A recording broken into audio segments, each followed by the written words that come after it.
कर्दम ऋषि के संग जब माता देवहूति का विवाह हुआ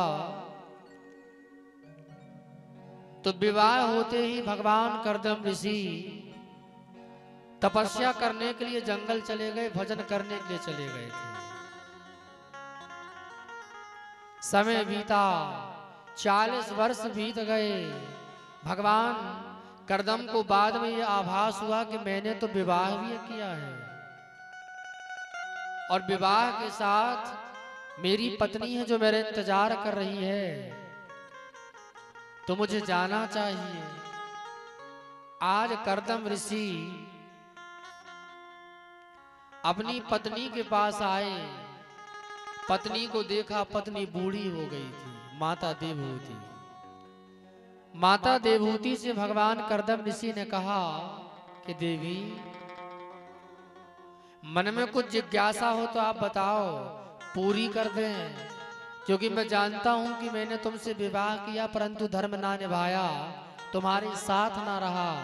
धर्म तो यही था कि विवाह के बाद में तुम्हारे साथ रहता, पर नहीं रहा। कोई बात नहीं, मन में जो भी कल्पना है, जो भी इच्छा है, आप हमसे व्यक्त कर सकती हैं। माता देवहूति ने कहा, हे प्रभु, विवाह होने के बाद नारी के जीवन का केवल एक ही भाव रहता है, एक ही इच्छा रहती है, मां बनना, पुत्र या पुत्रियों को जन्म देना। और आज तक मेरे यहाँ संतान का जन्म नहीं हुआ, मैं मां बनना चाहती हूँ।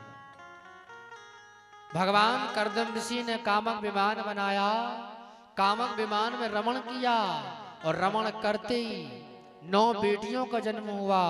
उन 9 कन्याओं का विवाह ब्रह्मा जी के 9 पुत्रों के संग हुआ।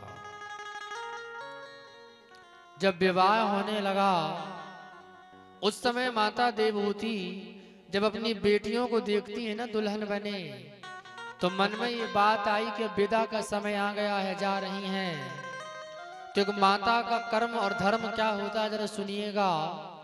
आज की दुनिया में लोग ऐसे संस्कार अपने बच्चों को देते ही नहीं। विदा होने लगी, मां ने कहा, पराए घर जा रही हो, इन वचनों को सुनो, जीवन में उतारना और चरितार्थ करना। सबसे प्रथम उठियो और जपियो हरि नाम मंत्र और नित्य क्रिया कर निज मंदिर में जाना। शील व्रत संयम नियम धर्म नेम व्रत वाली सदा और कभी भूल कुल को कलंक ना लगाना। एक माँ के संस्कार क्या होना चाहिए बेटियों के लिए, जरा सुने माताएं बहनें, जरा ध्यान दें। आप ही के भाव की बात है ये, सुने। बेटियों को कैसे संस्कार देना चाहिए, ये बड़ी सुंदर बात है। माता देवहूति ने अपनी बेटियों को समझाया है कि बेटा, सबसे प्रथम उठियो जपियो हरि नाम मंत्र। सबसे पहले उठना तो हरि का नाम, भगवान का नाम जपना। नित्य क्रिया करने जो मंदिर में जाना, नित्य क्रिया करके मंदिर में जाना, भगवान का पूजन करना। इसके बाद शील व्रत संयम नियम नेम व्रत वाली सदा को लगाना है।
माता देव